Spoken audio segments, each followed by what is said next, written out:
The Sunday dinner invitation should have been my first warning. Mark hadn't invited me to his house for a family meal in over 2 years, not since Eleanor's funeral.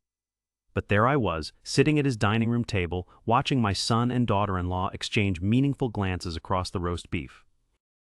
"Dad, we need to talk about your living situation," Mark said, setting down his fork with the deliberate precision of someone who'd rehearsed this moment.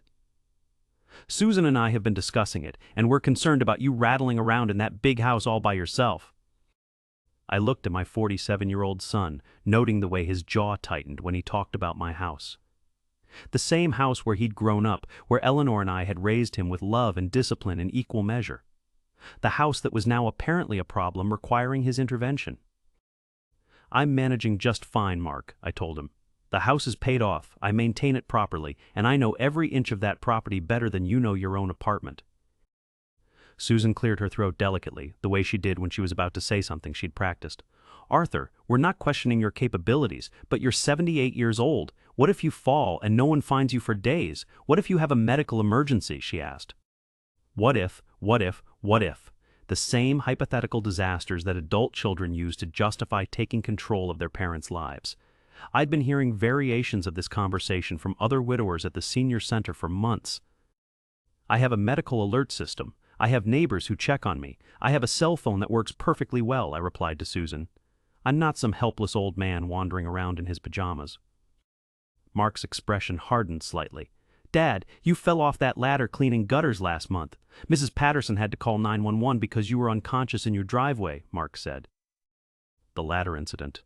I'd slipped on wet leaves and hit my head on the concrete, nothing more serious than a mild concussion and a bruised ego.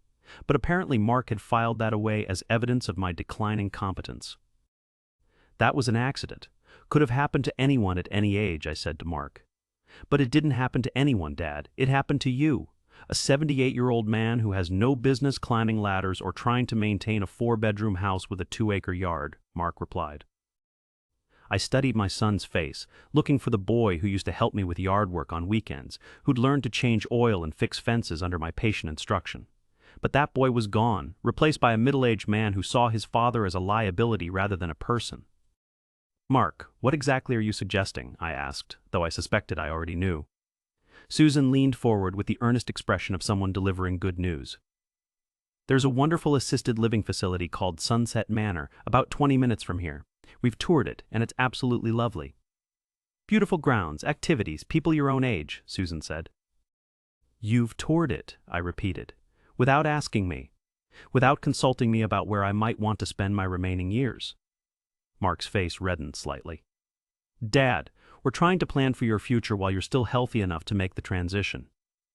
"Waiting until there's a crisis isn't fair to anyone," Mark explained. "Whose crisis? Mine or yours?" I asked. The question hung in the air like smoke from Eleanor's cigarettes back when she still smoked and still sat at the same table. Mark and Susan exchanged another one of their meaningful looks. "Dad, maintaining that house is becoming a financial burden for you. Property taxes, utilities, maintenance costs, all on a fixed income," Mark said. "At Sunset Manor, you'd have predictable monthly expenses and access to medical care when you need it." I felt something cold settle in my chest, the same feeling I'd had when Eleanor's doctor had used the phrase palliative care. The sense that important decisions about my life were being made by people who didn't have to live with the consequences. "Have you already put a deposit down?" I asked Mark, another exchange of glances. "We've put you on the waiting list," Susan said. "There's usually a 6-month wait, which gives you time to adjust to the idea and start preparing." Preparing. As if moving to a nursing home was something you prepared for like a vacation or a dinner party, not the end of independent living and the beginning of institutional existence.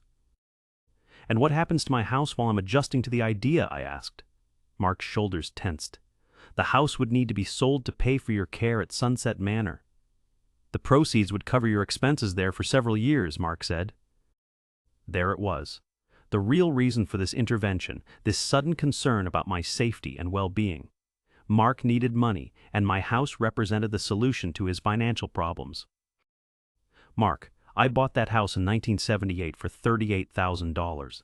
Eleanor and I raised you there, built our life there, planned to live there until one of us died," I said to my son. "Now you want me to sell it to pay for the privilege of living in a nursing home I didn't choose." "It's not a nursing home, Dad, it's assisted living.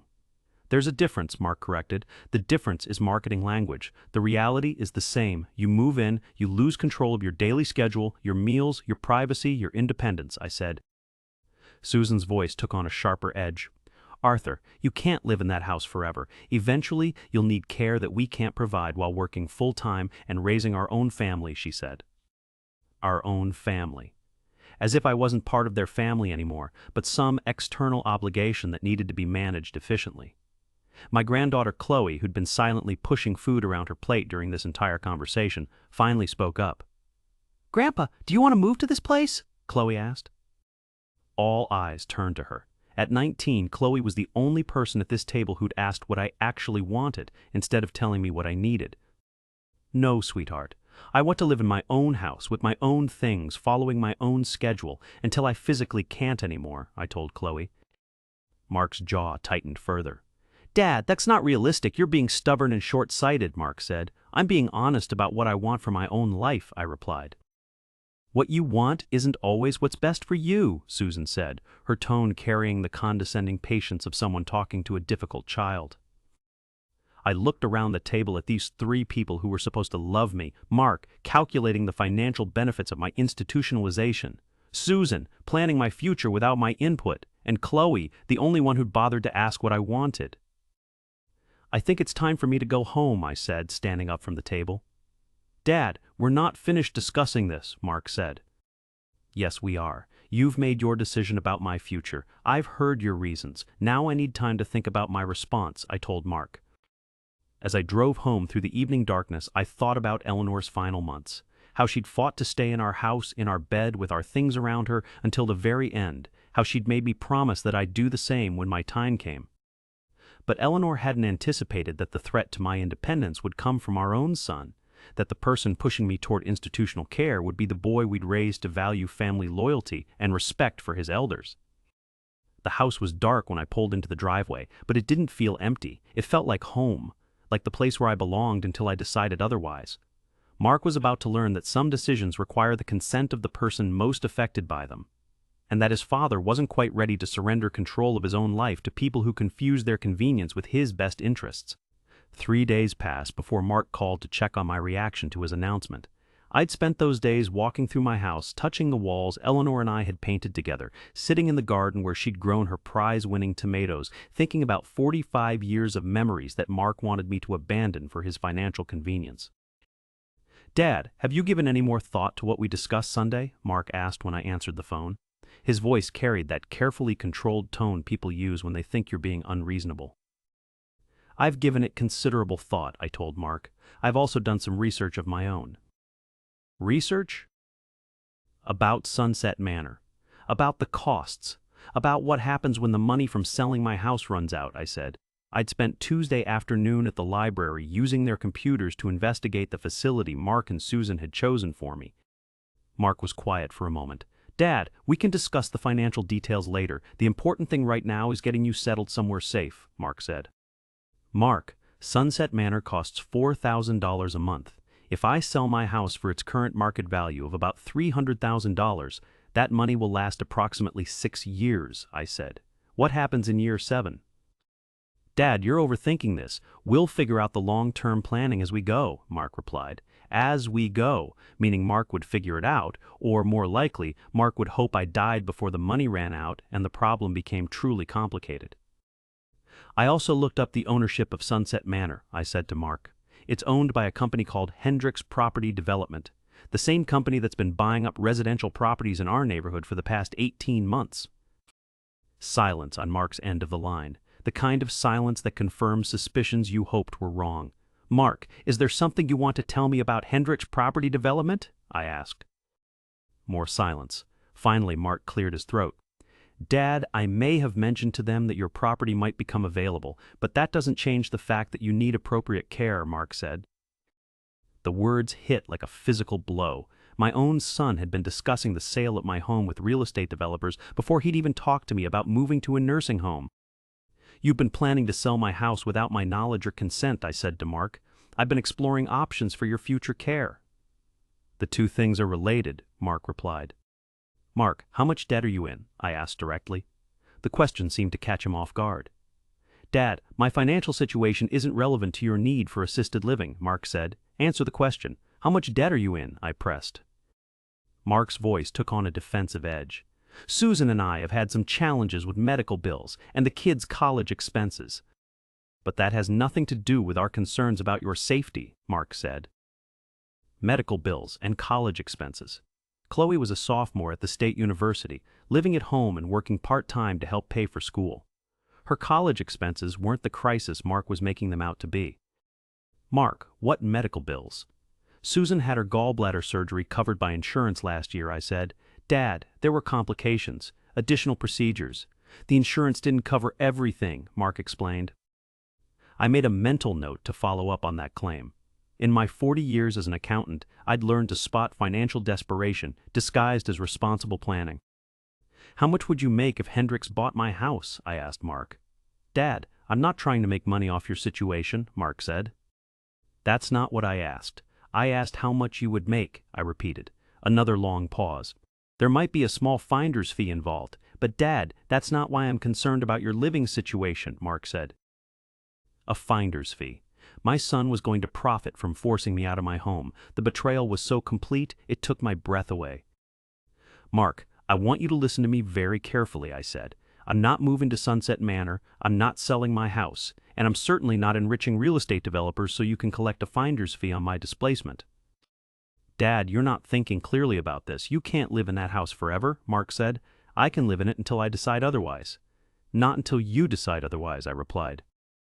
After I hung up, I sat in Eleanor's chair by the front window, looking out at the yard we'd landscaped together over decades. The oak tree we'd planted when Mark was 10 was now tall enough to shade the entire front porch. That evening, Chloe knocked on my door. She stood on the porch with a casserole dish and the kind of expression that meant she had something important to say. Hi, Grandpa. Mom sent dinner, but I wanted to talk to you about what happened Sunday, Chloe said. I invited her in, and we sat at the kitchen table where I'd helped her with homework for years. Chloe had always been more thoughtful than her parents, more interested in understanding situations than controlling them. Grandpa, are Mom and Dad really worried about your safety, or is there something else going on? Chloe asked.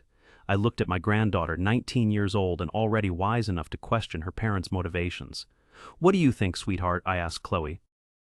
I think Dad's been stressed about money for months.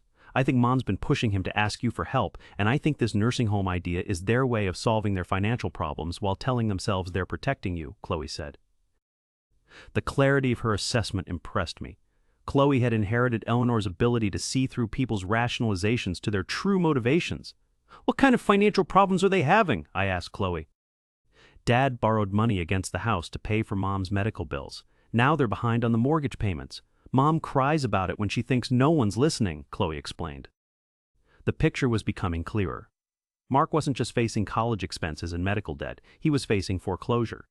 My house represented his salvation, and my resistance represented an obstacle to his financial survival.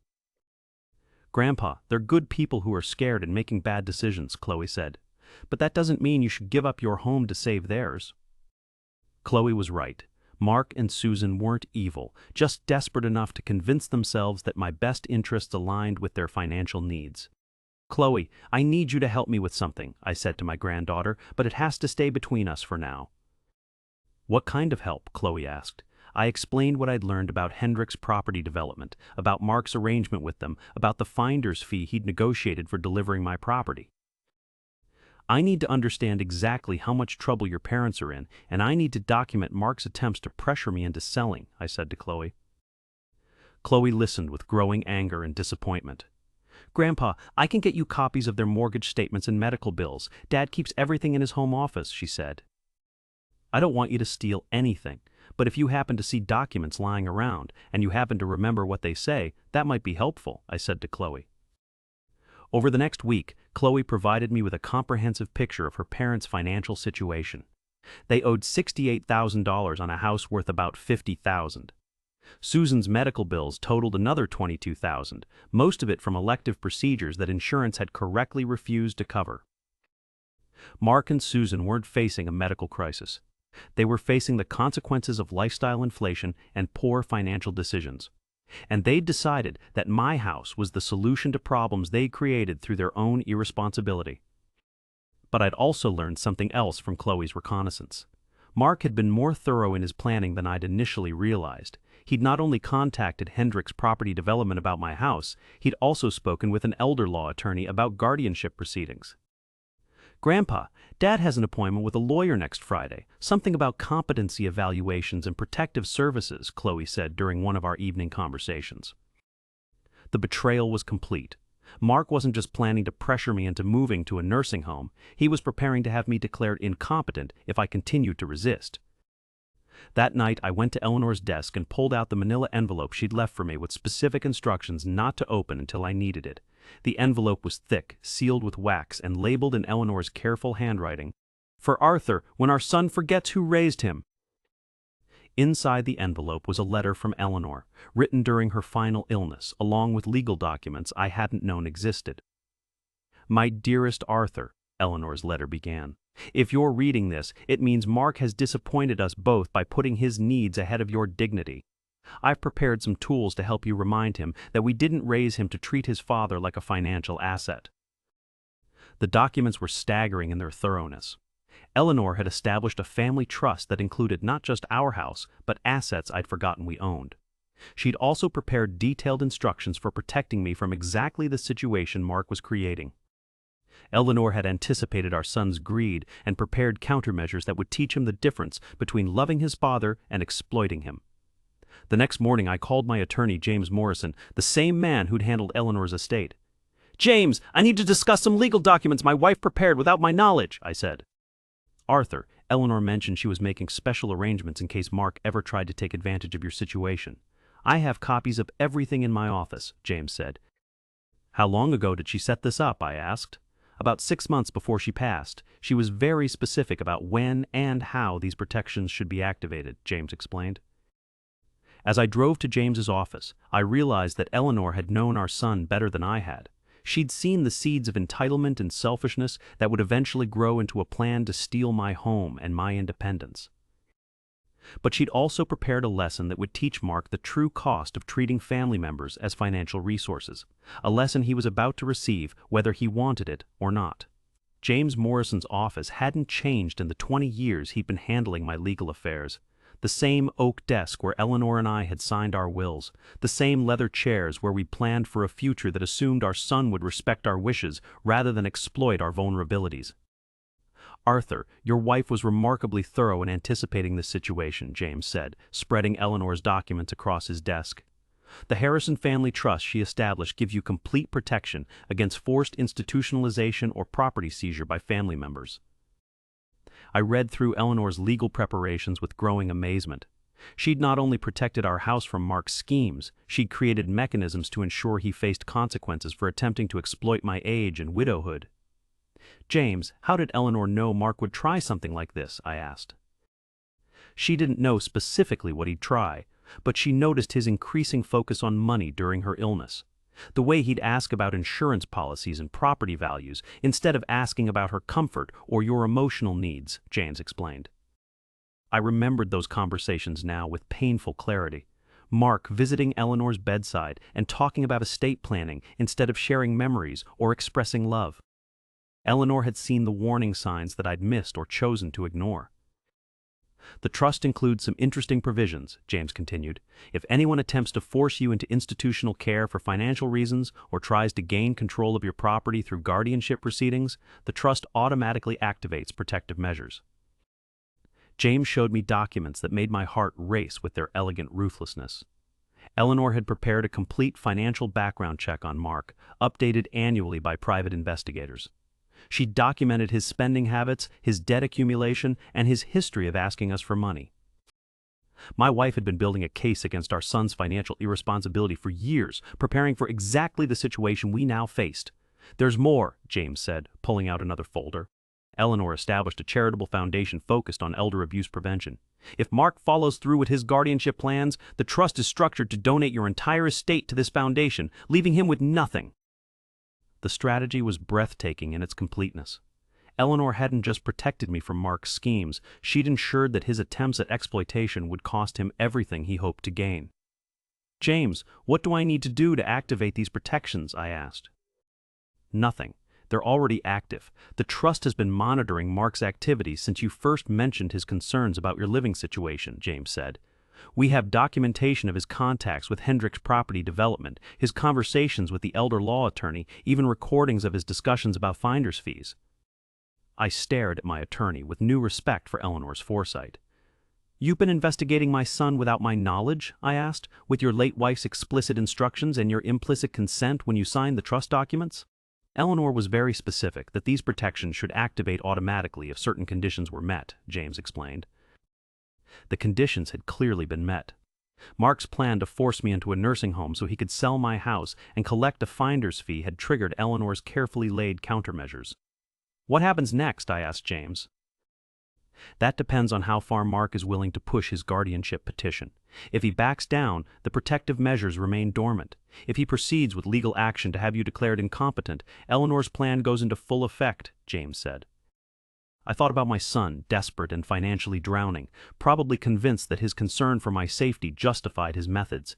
He had no idea that his mother had anticipated this exact scenario and prepared consequences that would teach him the true cost of treating family members as financial assets. That evening, I called Chloe and asked her to dinner at my house. She arrived with homework and the kind of focused energy that meant she'd been thinking about our situation all week. "Grandpa, Dad made an appointment for you to tour Sunset Manor next Tuesday," Chloe said as we sat down to the pot roast I'd learned to cook after Eleanor's death. "He told Mom you'd agreed to visit, but I know you didn't." "Your father is escalating his timeline," I said to Chloe. "He's probably hoping that seeing the facility will convince me to cooperate voluntarily." Chloe set down her fork and looked at me with Eleanor's direct gaze. "Grandpa, what are you planning to do? You have that look you get when you're solving a complicated problem," she said. I'd forgotten how perceptive Chloe was, how she'd inherited not just Eleanor's intelligence, but her ability to read people's intentions. "Your grandmother left me some tools to deal with this situation, but using them will permanently damage my relationship with your father," I said. "Grandpa, Dad is trying to steal your house and lock you in a nursing home so he can pay off his gambling debts. How much more damaged can the relationship get?" Chloe asked. Gambling debts. That was new information, and it explained the urgency behind Mark's scheme. Medical bills and college expenses were manageable problems. Gambling debts to the wrong people were emergencies that required immediate solutions. "How do you know about gambling debts?" I asked Chloe. "I've been doing more research since we last talked. Dad borrowed money from people who aren't banks, people who expect to be paid back on schedule or there are consequences," Chloe explained. The picture was finally complete. Mark wasn't just financially irresponsible, he was in danger from creditors who didn't accept excuses or payment plans. My house represented his only escape from a situation that could turn violent. But that didn't justify what he was trying to do to me, and Eleanor had prepared consequences that would teach him the difference between asking for help and attempting theft. "Chloe, I'm going to show you something your grandmother left for me. But first, I need to know that you can handle some difficult truths about your father," I said. Chloe nodded with the seriousness of someone who'd already suspected those truths. I brought out Eleanor's envelope and showed her the legal documents, the financial investigations, and the charitable foundation that would inherit everything if Mark continued his guardianship plans.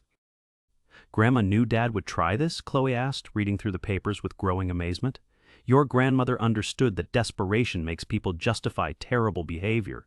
She wanted to make sure I had protection and Mark faced consequences if he chose exploitation over honesty," I explained. Chloe studied the trust documents with the careful attention she'd inherited from both her grandmothers.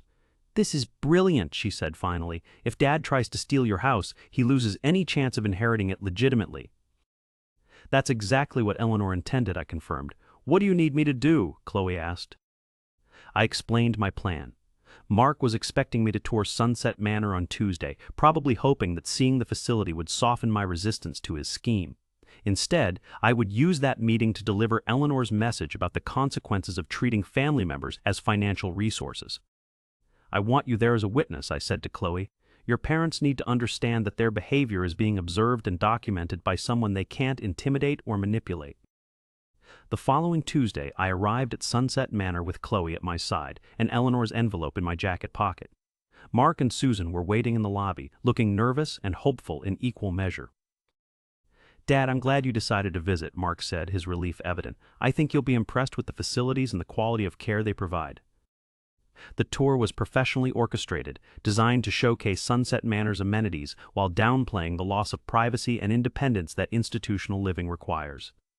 We saw the dining room with its scheduled mealtimes, the activity room with its organized entertainment, the medical wing with its 24-hour supervision. "What do you think, Dad?" Susan asked as we concluded the tour. "Doesn't this seem like a safe and comfortable environment?" It was time to deliver Eleanor's message. I pulled out the envelope and handed it to Mark in front of the Sunset Manor staff and other families touring the facility. "Mark, before I give you my decision about moving here, I want you to read something your mother left for me," I said. Mark opened the envelope with curiosity that quickly turned to confusion and then to horror as he read Eleanor's letter and reviewed the legal documents. "Dad, what is this?" Mark asked, his voice barely above a whisper. "It's your mother's insurance policy against exactly what you've been trying to do to me," I replied. "She knew that financial desperation might someday make you forget the difference between loving your father and exploiting him." Susan leaned over to read the documents, her face going pale as she understood their implications. "Arthur, we're only trying to help you," Susan said. "Susan, you're trying to help yourself to my house so you can pay off Mark's gambling debts," I replied. "There's a difference between help and theft, even when the theft is disguised as concern." Mark looked around the lobby, realizing that our family drama was playing out in front of strangers. "Dad, we need to discuss this privately," he said. "Mark, we've had 3 weeks to discuss this privately. You spent that time planning my institutionalization and your financial recovery. Now we're going to discuss it on my terms," I said. I turned to the Sunset Manor staff member who'd been conducting our tour. "I want to thank you for your time, but I won't be needing your services. My son was mistaken about my interest in assisted living," I said. As we walked to the parking lot, Mark tried to salvage his plan. "Dad, those documents don't change the fact that you need appropriate care. You can't live in that house forever," Mark said. "Mark, read the trust provisions more carefully. If you continue with guardianship proceedings or any attempt to force me out of my home, you'll lose any claim to inheriting anything from me," I said. "Your mother made sure that greed would be punished, not rewarded." Mark's face crumpled as the full scope of Eleanor's strategy became clear. His scheme to save himself financially would cost him his inheritance and permanently damage his relationship with me. "Dad, I never wanted it to come to this. I'm desperate. I owe money to people who don't accept payment plans," Mark said, his voice breaking. "Then you should have asked for help instead of trying to steal my house," I replied. "Your mother left you a choice, Mark. You can respect my independence and maybe someday earn forgiveness for what you've attempted, or you can continue your guardianship plans and lose everything." Chloe had remained silent throughout this confrontation, but now she spoke directly to her father. "Dad, Grandpa would have helped you if you'd been honest about your problems instead of trying to trick him into solving them," she said. Mark looked at his daughter with shame and recognition. "Chloe, you don't understand the pressure I'm under. The people I owe money to aren't patient," Mark said. "Then you need to find legal solutions to illegal problems," Chloe replied. "Not steal Grandpa's house to pay off gambling debts." As we stood in the Sunset Manor parking lot, I realized that Eleanor's plan was working exactly as she'd intended. Mark was learning the difference between asking for help and attempting exploitation. The lesson was painful but necessary. The question now was whether Mark would choose to honor his mother's wishes and respect my independence, or continue his guardianship scheme and face the consequences Eleanor had prepared for exactly that choice. The week following our confrontation at Sunset Manor passed in tense silence. Mark didn't call, didn't visit, didn't respond to the text messages Chloe sent asking if he was okay. I spent those days wondering whether my son would choose respect or desperation, whether Eleanor's lesson would teach him wisdom or drive him deeper into his schemes. Friday afternoon brought my answer. James Morrison called with news that made my chest tighten with disappointment and resolve. "Arthur, Mark filed a petition for emergency guardianship this morning. He's claiming you're suffering from dementia and pose a danger to yourself," James said. I closed my eyes and felt Eleanor's presence in the room, her voice whispering that she'd prepared for exactly this moment. "What's his evidence?" I asked James. "The latter incident from last month, your refusal to consider assisted living, and an affidavit from a doctor claiming you showed signs of cognitive decline during a recent visit," James explained. "I haven't seen a doctor in 6 months except for my regular checkup with Dr. Patterson," I said. "The affidavit is from someone named Dr. Harrison at the Sunset Manor Medical Facility. It appears Mark arranged for you to be evaluated during your tour without your knowledge," James said. The betrayal was complete. Mark had used our family visit to the nursing home as an opportunity to gather fraudulent medical evidence for his guardianship petition. "James, what happens now?" I asked. Now Eleanor's plan goes into full effect. The trust provisions automatically activate when fraudulent guardianship proceedings are filed. "I'm calling an emergency hearing for Monday morning to present our evidence," James said. That evening, Chloe appeared at my door with red eyes and trembling hands. "Grandpa, Dad told me what he did. He said he didn't have a choice, that the people he owes money to gave him a deadline," she said. I invited her in and made tea while she struggled to compose herself. My granddaughter looked like she'd aged years in the past week, wrestling with the knowledge that her father was capable of such calculated betrayal. "He showed me the guardianship petition," Chloe said. "The things he wrote about you, the lies about your mental state. Grandpa, how could he say those things about his own father?" "Desperation makes people justify behavior they know is wrong," I said to Chloe. "Your father has convinced himself that stealing my independence is somehow an act of love." Chloe wiped her eyes with the tissue I offered her. "Mom is crying constantly. She knows what Dad did was wrong, but she's terrified of what will happen if he can't pay these people back," she said. "What exactly did your father tell you about his situation?" I asked. "He owes $47,000 to someone named Castellano. They gave him until next Friday to pay in full or there would be consequences," Chloe explained. "Dad said selling your house was the only way to raise that much money quickly." Castellano. I recognized the name from newspaper articles about organized crime investigations in our area. Mark hadn't just made bad financial decisions, he'd borrowed money from people who collected debts through violence. My son was drowning in a situation that could get him killed, but that didn't justify what he was trying to do to me. "Chloe, your father created this problem through his own choices. He can solve it through legal means instead of trying to steal my house," I said. "But what if he can't? What if these people hurt him?" Chloe asked. "Then he'll have to face the consequences of borrowing money from criminals," I replied. "But I won't sacrifice my independence to enable his gambling addiction."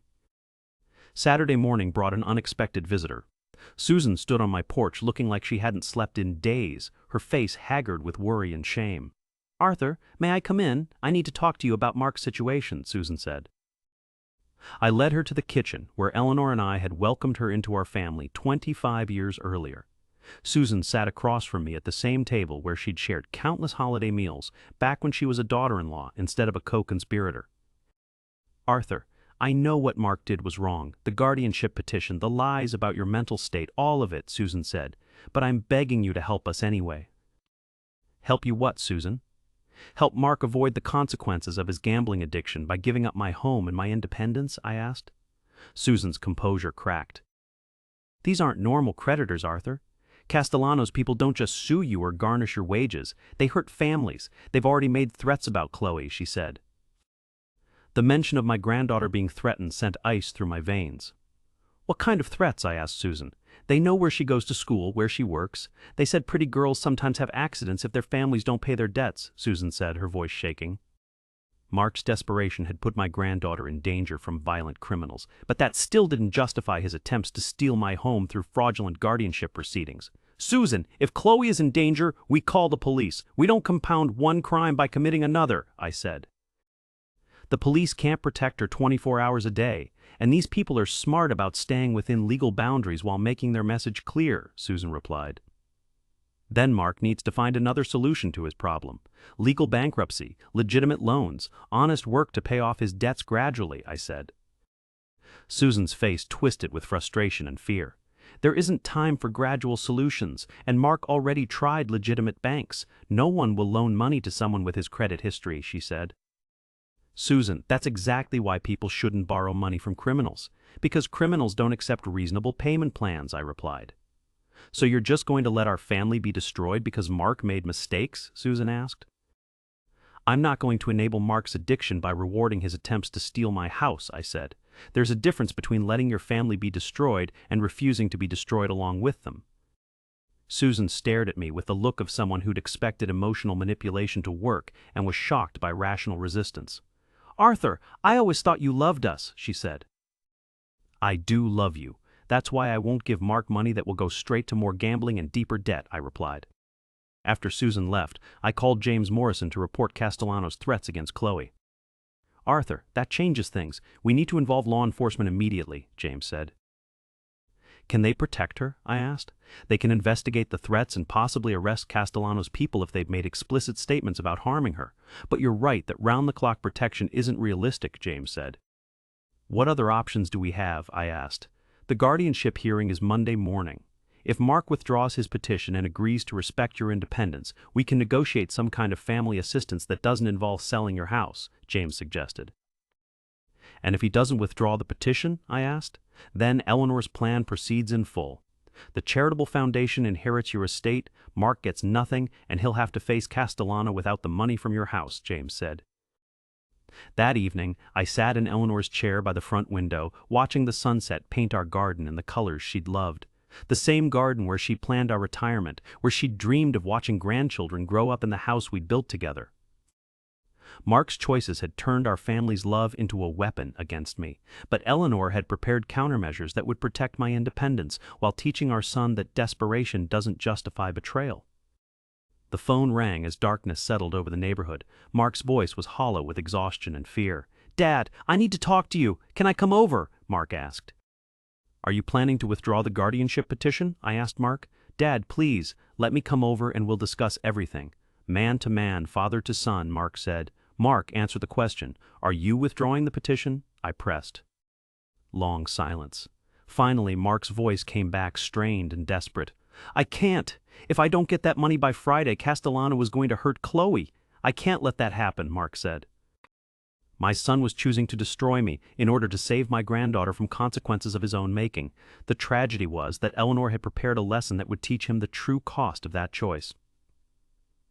"Then I'll see you in court Monday morning," I said to Mark. "Bring a lawyer. You're going to need one."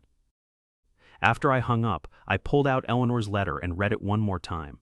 Her handwriting was faded, but her message was clear. Some people only learn through complete consequences, and enabling destructive behavior helps no one. Monday morning would determine whether Mark learned that lesson voluntarily or whether Eleanor's plan would teach it to him the hard way. Either outcome would be painful, but only one would preserve my independence and honor my wife's memory. The choice had always been Mark's. Now he would live with the consequences of the choice he'd made. The courthouse steps felt steeper than they should have for a man my age, but I climbed them with the steady determination of someone who'd spent 40 years in accounting and knew the value of accurate documentation. James Morrison walked beside me, carrying Eleanor's envelope and the evidence that would expose Mark's scheme in front of a judge. Inside, the courtroom smelled of old wood and nervous sweat. Mark sat at the petitioner's table with his attorney, Marcus Webb, a man who specialized in expedited guardianship cases for families in crisis. They'd chosen their representation well, but they had no idea what Eleanor had prepared for exactly this moment. "Your Honor," Webb began when Judge Patricia Coleman called the hearing to order, "we're here because the Harrison family is facing a medical emergency. Arthur Harrison, age 78, is suffering from cognitive decline that makes him a danger to himself and others." Webb presented Mark's evidence with professional smoothness. The latter incident, my refusal to consider assisted living, and the fraudulent medical evaluation from Dr. Harrison at Sunset Manor. He painted a picture of a confused old man, too stubborn to accept help from loving family members. "Mr. Harrison has been living alone in a large house unsuitable for someone his age," Webb continued. "He's isolated, resistant to reasonable safety measures, and making decisions that put him at risk of serious injury or death." Judge Coleman listened with the practiced patience of someone who'd heard dozens of similar cases. Adult children seeking control of elderly parents' assets, usually for genuinely caring reasons, but sometimes for financial convenience. "Mr. Morrison, how does your client respond to these allegations?" Judge Coleman asked. James stood with the confidence of a man who'd been practicing elder law for 30 years. "Your Honor, my client is the victim of an elaborate financial fraud orchestrated by his own son. We have documentation proving that this guardianship petition is motivated by debt, desperation, and greed, rather than genuine concern for Mr. Harrison's welfare," James said. James opened Eleanor's envelope and began presenting evidence that made Mark's face go pale with recognition. Financial records showing Mark's gambling debts, correspondence with Hendrick's property development about selling my house, and recordings of conversations where Mark discussed finder's fees for delivering my property. Your Honor, the petitioner owes $47,000 to loan sharks and needs money immediately to avoid violence against his family, James continued. He views his father's house as the solution to debts he created through gambling addiction. Webb objected, claiming the information was irrelevant to my competency, but Judge Coleman overruled him. The petitioner's motivations are absolutely relevant when determining whether guardianship proceedings are legitimate or fraudulent, she said. James then presented the medical evidence that destroyed Webb's case entirely. Your Honor, Dr. Harrison at Sunset Manor never examined Mr. Arthur Harrison. The medical evaluation cited in the guardianship petition is completely fabricated. The revelation sent murmurs through the courtroom. Mark's shoulders sagged as he realized the scope of Eleanor's investigation and preparation. Furthermore, James continued, we have testimony from Dr. Patricia Patterson, Mr. Harrison's physician of 20 years, confirming that he shows no signs of cognitive decline or diminished capacity. Dr. Patterson took the stand and testified that I was mentally sharp, physically capable, and fully competent to make my own decisions about housing and care. Her testimony contrasted sharply with the fictional medical problems Webb had presented. But the most devastating evidence came when James presented Eleanor's psychological evaluation of Mark, conducted during her final illness by a forensic psychologist she'd hired to assess his suitability as a trustee. Your Honor, Mrs. Eleanor Harrison recognized signs of gambling addiction and financial desperation in her son during the final months of her life, James explained. She established the Harrison Family Trust specifically to protect her husband from exactly the situation we see today. James read portions of Eleanor's letter aloud, her words carrying across the courtroom with the weight of a mother's disappointed love. Mark has shown increasing focus on financial matters rather than family relationships. He asks about property values instead of emotional needs, inheritance timelines instead of legacy preservation. I watched my son as his mother's words condemned his character from beyond the grave. Mark's face crumpled with shame and recognition, understanding that Eleanor had seen through his developing addiction and prepared consequences for the behavior it would eventually produce. The trust includes provisions that automatically activate when fraudulent guardianship proceedings are filed, James continued. If this petition proceeds, Mr. Arthur Harrison's entire estate will be donated to the Eleanor Harrison Foundation for Elder Abuse Prevention. Judge Coleman reviewed the trust documents with growing amazement. Mr. Morrison, are you saying that Mrs. Harrison anticipated this exact scenario and prepared countermeasures? She asked. Yes, Your Honor. Mrs. Harrison understood that financial desperation could drive her son to exploit her husband's age and widowhood. She prepared legal protections that would preserve his independence while teaching valuable lessons about the consequences of betraying family trust, James replied. Webb attempted damage control, arguing that Mark's financial problems didn't negate legitimate concerns about my safety, but the fraudulent medical evaluation had destroyed his credibility, and Eleanor's evidence painted a clear picture of financial exploitation disguised as family care. Your Honor, I asked, may I address the court directly? Judge Coleman nodded, and I stood to face my son across the courtroom, divide his schemes had created. Mark, your mother and I raised you to solve problems through honest work and family cooperation, not through schemes that exploit the people who love you, I said to my son. You could have asked for help with your gambling debts. Instead, you tried to steal my house and lock me in a nursing home. Mark's attorney whispered urgently in his ear, probably advising him not to respond, but Mark ignored the advice. Dad, I was desperate. Castellano's people threatened to hurt Chloe if I didn't pay them back, Mark said. So you decided to hurt me instead, I replied. You decided that stealing my independence was preferable to facing the consequences of your own choices. The exchange laid bare the moral bankruptcy of Mark's position. He'd chosen to sacrifice his father's dignity rather than confront his own addiction and its consequences. Judge Coleman had heard enough. This court finds no evidence of diminished capacity or incompetence on the part of Arthur Harrison. The petition for emergency guardianship is denied, she said. Furthermore, this court finds evidence of attempted fraud, elder abuse, and perjury in the filing of this petition. The matter is being referred to the District Attorney's Office for Criminal Investigation, Judge Coleman continued. As the gavel fell, I felt Eleanor's presence in the courtroom, her satisfaction at seeing justice served and lessons taught through consequences rather than enabling. Mark approached me in the hallway outside the courtroom, his face etched with desperation and defeat. "Dad, what happens now? Castellano still expects his money by Friday," Mark said. "Now you learn to solve your problems without exploiting your family," I replied to Mark. "File for bankruptcy, negotiate payment plans, find legitimate ways to deal with the situation you created." "Dad, they'll hurt Chloe," Mark pleaded. "Then you'll have to find legal ways to protect her that don't involve stealing my house," I said. James Morrison joined our conversation, carrying documents that would determine Mark's future. "Mark, your father has made a decision about how to proceed," James said. James handed Mark a legal document that made his face go white with shock. "This is a restraining order preventing you from contacting your father about financial matters, visiting his property, or making any decisions regarding his care or assets," James explained.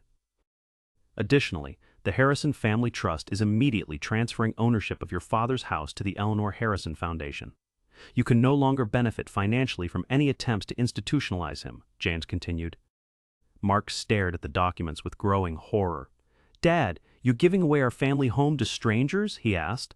"I'm protecting it from a son who sees it as a solution to his gambling debts rather than a place where his parents built a life together," I replied. The finality of Eleanor's plan was complete. Mark had lost any claim to inheriting my house, faced criminal charges for attempted fraud, and still owed Castellano $47,000 with no legal means of obtaining it quickly. "However," James continued, "your father is prepared to offer you one alternative." Mark looked up with desperate hope as James explained the option Eleanor had prepared for exactly this moment. "If you voluntarily admit yourself to a residential gambling addiction treatment program and complete it successfully, your father will pay off your debt to Castellano directly," James said. "The payment will not go through you. It will not enable future gambling, and it will not give you any claim to your father's estate. But it will protect Chloe from violence and give you a chance to rebuild your relationship with your family," James explained. Mark read the treatment agreement with tears streaming down his face. 6 months of intensive therapy, followed by 2 years of supervised financial management in exchange for debt forgiveness and protection for his daughter. "Dad, I'm so sorry. I never wanted it to come to this," Mark said, his voice breaking. "Mark, you created this situation through choices you made over years. Now you can choose to solve it through treatment and honesty, or continue making the same mistakes and face the consequences alone," I replied. Mark signed the treatment agreement with shaking hands, understanding that Eleanor had prepared both punishment and redemption for the choice he would make. His attempt to exploit my age and vulnerability had cost him his inheritance, but his willingness to seek help had saved his daughter and preserved the possibility of eventual forgiveness. As I watched my son walk away to begin addiction treatment, I realized that Eleanor's plan had been perfect in its understanding of both justice and mercy. She protected me from exploitation while offering Mark a path back to the family he'd betrayed. The lesson was expensive but necessary. Some people only learn through complete consequences, and some education can only be provided by people who refuse to enable destructive behavior, no matter how much they love the person behaving destructively. Eleanor had taught our son that love means setting boundaries, not removing them, and that family loyalty flows both ways, requiring respect for the people who've earned it through decades of sacrifice and support. 18 months after Mark entered addiction treatment, I received a letter that made Eleanor's plan complete. The letter was from the Eleanor Harrison Foundation for Elder Abuse Prevention. They were writing to thank me for the donation that had allowed the foundation to help over 200 families facing similar situations to what Mark had attempted. "Your wife's vision of protecting elderly independence while providing education about financial exploitation has transformed how we approach these cases," the foundation director wrote. "The Harrison House has become a model for elder advocacy programs throughout the region." I was sitting on the front porch reading the letter when a familiar car pulled into my driveway. It was Chloe, now 21, and finishing her senior year at the university, coming for our weekly dinner together. "Hi, Grandpa," Chloe said, walking across the yard with the confident stride of someone who'd learned to navigate family crisis with grace and wisdom. "How are you feeling about Dad's graduation ceremony tomorrow?" Mark was completing his residential treatment program after 18 months of intensive therapy, group counseling, and supervised financial rehabilitation. The ceremony marked his transition from patient to outpatient, from supervised living to independent recovery. I'm proud that he finished the program. I'm hopeful about his commitment to staying clean, but I'm also realistic about the challenges he'll face, I told Chloe. We sat in the chairs Eleanor and I had chosen together 45 years earlier, watching the garden she'd planted bloom in another spring. The same garden where Mark had played as a child, before gambling addiction had nearly destroyed our family. Chloe asked me how I felt about Mark's request to visit the house again, his first time back since the courthouse confrontation. He's been clean for over a year. He's working steady construction jobs and paying his own bills. The counselors say he's ready to rebuild family relationships, Chloe said. What do you think, sweetheart? I asked Chloe. I think he's genuinely different. Not just sober, but humble in a way he wasn't before. He talks about addiction like a disease he has to manage, not a problem he can solve and forget about, Chloe explained. Chloe was right. The Mark who'd attempted to steal my house and lock me in a nursing home had been driven by entitlement and desperation. The Mark completing addiction treatment understood that his choices had consequences that extended far beyond his own life. But I also think you have every right to protect yourself from being hurt again, Chloe continued.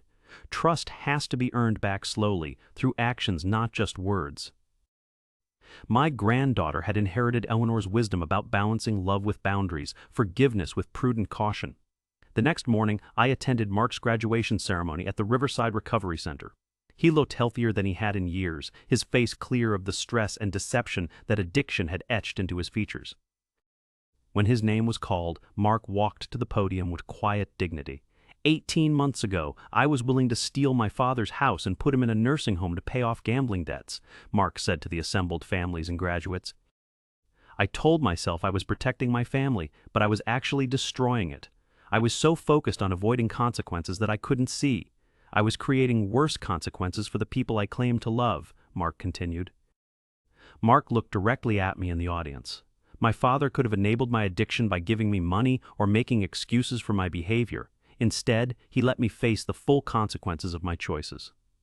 That decision saved my life and taught me what real love looks like. The words carried weight because they'd been earned through months of honest self-examination and behavioral change, not just spoken to manipulate forgiveness. After the ceremony, Mark approached me with the careful respect of someone who understood he'd forfeited the automatic trust that family relationships normally provide. Dad, I know I have no right to ask for anything from you, but I'd like the chance to prove that I've learned from what happened, Mark said. Not to regain my inheritance or claim any financial support, just to rebuild some kind of relationship based on honesty instead of exploitation. I studied my son's face, looking for signs of the entitlement and manipulation that had nearly destroyed our family. But what I saw was genuine remorse and hard-earned wisdom about the difference between wanting something and deserving it. Mark, you can visit the house once a month for Sunday dinner. You can't bring up financial topics or ask for money. You can't discuss my living arrangements or make suggestions about my future care, I said. I understand, Dad, Mark replied. Most importantly, you'll attend Gamblers Anonymous meetings for the rest of your life, whether you think you need them or not. Because the moment you start gambling again, you lose any relationship with me permanently, I continued. Mark nodded with the seriousness of someone who'd learned that some mistakes only get one chance at redemption. I'll do whatever it takes to prove I've changed, he said. 6 months later, Susan brought their other children for their first visit to my house since the guardianship attempt. The younger grandchildren I'd barely seen during Mark's descent into addiction were now teenagers who'd grown up hearing about their father's mistakes and recovery. Arthur, I owe you an apology, Susan said as we sat in the living room where Eleanor's photograph still occupied the mantel. I knew what Mark was planning was wrong, but I was too scared of the consequences to stop him. Susan, fear makes people compromise their principles. But enabling addiction helps no one, even when you think you're protecting your family, I replied. Susan nodded with the understanding that comes from living through crisis and emerging with clearer priorities. The treatment program had family sessions that taught us about enabling behaviors. I learned that my attempts to protect Mark from consequences were actually making his addiction worse, she said. Over the following year, Mark established a pattern of respectful contact that focused on rebuilding relationship rather than requesting resources. He shared updates about his job, his recovery progress, and his efforts to make amends to other people he'd hurt during his addiction. Dad, I want you to know that I understand why Mom set up the trust the way she did, Mark said during one of our monthly dinners. She saw signs of my addiction before I did, and she prepared protection you needed because she knew I'd eventually try to exploit your love for me. Mark's insight showed genuine growth. He'd learned to see Eleanor's plan not as punishment, but as the last act of love from a mother who'd recognized her son's dangerous trajectory and prepared consequences that might save him from himself. 2 years after his graduation from treatment, Mark asked if he could bring his children to visit more frequently, not to claim any relationship with the house or property, but because they should know their grandfather and hear stories about their grandmother, Mark said. I agreed, and those visits became some of my most treasured experiences. My younger grandchildren learned about Eleanor's garden, her cooking, and the principles she'd tried to instill in our family. They also learned about the importance of making good choices and facing consequences honestly when mistakes happen. The house that Mark had tried to steal became a place where his children learned values that might prevent them from repeating his mistakes.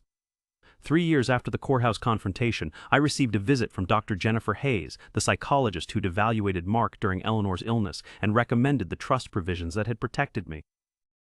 Mr. Harrison, I wanted to update you on Mark's progress and discuss the Foundation's work with other families facing similar situations, Dr. Hayes said.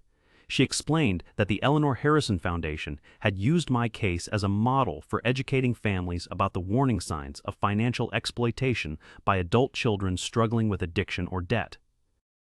Your wife's approach of combining protective legal measures with treatment opportunities has helped dozens of families navigate these crises without permanent relationship damage, Dr. Hayes said. The foundation had also established a residential program for elderly people whose families had attempted guardianship fraud, providing safe housing and legal advocacy while families worked through addiction treatment and reconciliation processes. Eleanor's vision was that consequences should be educational, not just punitive. That approach has proven remarkably effective in treating both the addiction and the family dynamics that enable it, Dr. Hayes explained. As autumn approached my 80th birthday, I reflected on the lessons Eleanor's plan had taught our family. Mark had learned that love means respecting boundaries, not exploiting trust. Susan had learned that enabling destructive behavior helps no one, even when motivated by fear. Chloe had learned that family loyalty sometimes requires difficult decisions about people you love. And I had learned that protecting yourself from exploitation can coexist with leaving room for genuine redemption. Eleanor's trust had given Mark a choice between continuing his destructive path and accepting the help he needed to change. He'd chosen change, slowly and imperfectly, but with genuine commitment to different principles than those that had nearly destroyed our family. The house Eleanor and I had built together remained mine to enjoy until I decided otherwise.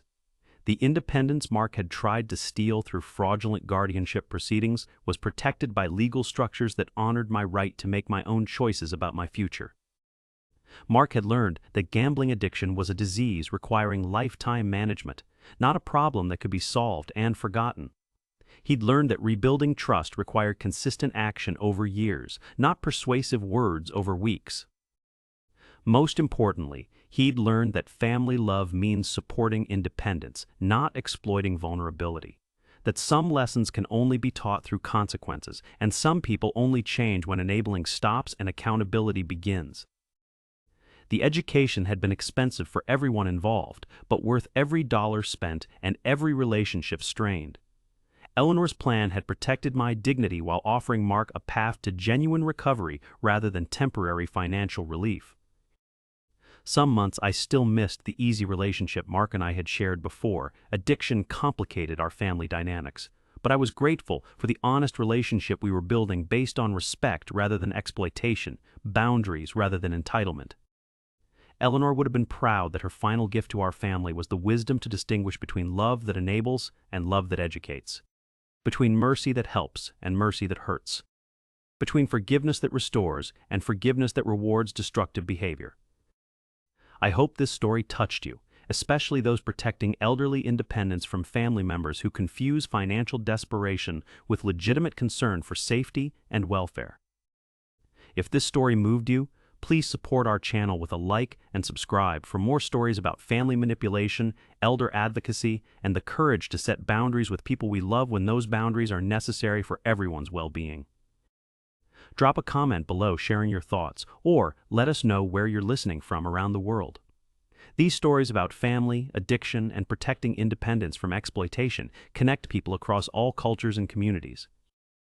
Thank you for joining this journey through family betrayal. legal protection, and the wisdom that comes from understanding the difference between enabling destructive behavior and offering genuine help when help is genuinely requested.